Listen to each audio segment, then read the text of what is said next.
আকাশে উঠতে উঠতে এক নজরে দেখা যায় পাহাড়, সমুদ্র আর মেরিন ড্রাইভ। প্যারাসেলিংয়ের সেই রোমাঞ্চকর অভিজ্ঞতায় কক্সবাজারে বারবার পরিণত হচ্ছে দুঃস্বপ্নে। একের পর এক দুর্ঘটনা আর সর্বশেষ এক পর্যটকের মৃত্যুর ঘটনায় নিরাপত্তা ও অনুমোদন নিয়ে তুলেছে বড় প্রশ্ন। গেল শনিবার দরিয়ানগর প্যারাসেলিং পয়েন্টে আকাশ থেকে সাগরে পড়ে প্রাণ হারান খুলনার পর্যটক সৌভিক রায়। স্থানীয়দের দাবি, এর আগেও এখানে একাধিক দুর্ঘটনা ঘটেছে, অথচ নেই পর্যাপ্ত নিরাপত্তা ও জরুরি উদ্ধার ব্যবস্থা। কক্সবাজারে বর্তমানে 5টি প্যারাসেলিং পয়েন্ট চালু রয়েছে।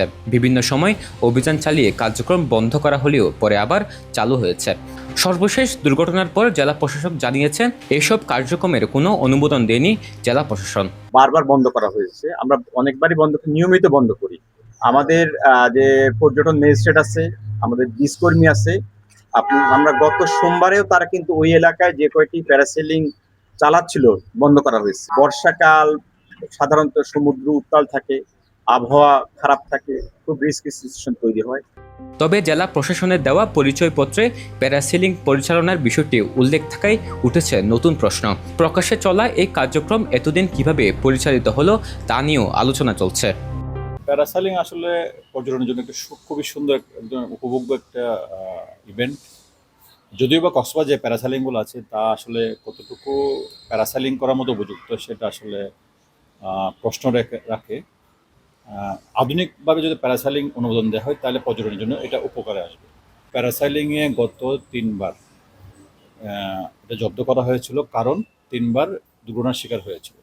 এই জব্দ করার পরে তিনবার জেলা প্রশাসন জব্দ করার পরে কীভাবে এই প্যারাসেলিংগুলো তারা আবার শুরু করেছে, জব্দ করা প্যারাসেলিং তারা কীভাবে পেয়েছে, এটা বড় প্রশ্নবোধক আমাদের কাছে এখন। এটার দায় কোনোভাবে গতকালকে যে ঘটনা হয়েছে দায় কোনো প্রশাসন এড়াতে পারে না। জেলা প্রশাসন গতকাল প্যারাসেলিং একজন পর্যটকের মৃত্যুর পর যে মিথ্যাচারটি করেছে, এটা আমি মনে করি জেলা প্রশাসকের মুখ থেকে অন্তত এরকম একটা মিথ্যাচার না হওয়া উচিত ছিল, প্রথমত। দ্বিতীয়ত, যেটা প্যারাসেলিং কোনো অন্ধকার রুমের ভিতরে পরিচালিত হয় না। প্যারাসেলিং কোনো নির্দিষ্ট একটা সীমাবদ্ধের মধ্যে পরিচালিত হয় না। একটা খোলা আকাশে বিশাল একটা পরিসরের মধ্যে পরিচালিত হওয়া একটি জিনিসের নাম হচ্ছে প্যারাসেলিং। সেই প্যারাসেলিং যদি প্রশাসনের অগোচরে পরিচালিত হয়ে থাকে, সেটার ব্যর্থতা দায়ও জেলা প্রশাসনকে নিতে হবে। প্যারাসেলিংয়ের রোমাঞ্চ উপভোগ করতেই অনেক পর্যটক কক্সবাজার আসেন, কিন্তু সাম্প্রতিক মৃত্যুর ঘটনায় আতঙ্ক ছড়িয়ে পড়েছে তাদের মধ্যেও। কক্সবাজার এসে প্রথমে ভেবেছিলাম প্যারাসেলিং করব, কিন্তু দুর্ঘটনার কথা শোনার পর থেকে ভাবলাম না, এটা একটু রিস্কি হয়ে যায়, এই জন্য আর করার ইচ্ছাটা হারিয়ে ফেলেছি। আসলে কর্তৃপক্ষকে একটু সচেতন হতে হবে। প্যারাসেলিং এটা বিভিন্ন দেশেও চালু আছে, আমাদের দেশেও করছে, কিন্তু একটু নিরাপত্তার বিষয়টা খুবই নজরদারি রাখার মধ্যে খুবই প্রয়োজন।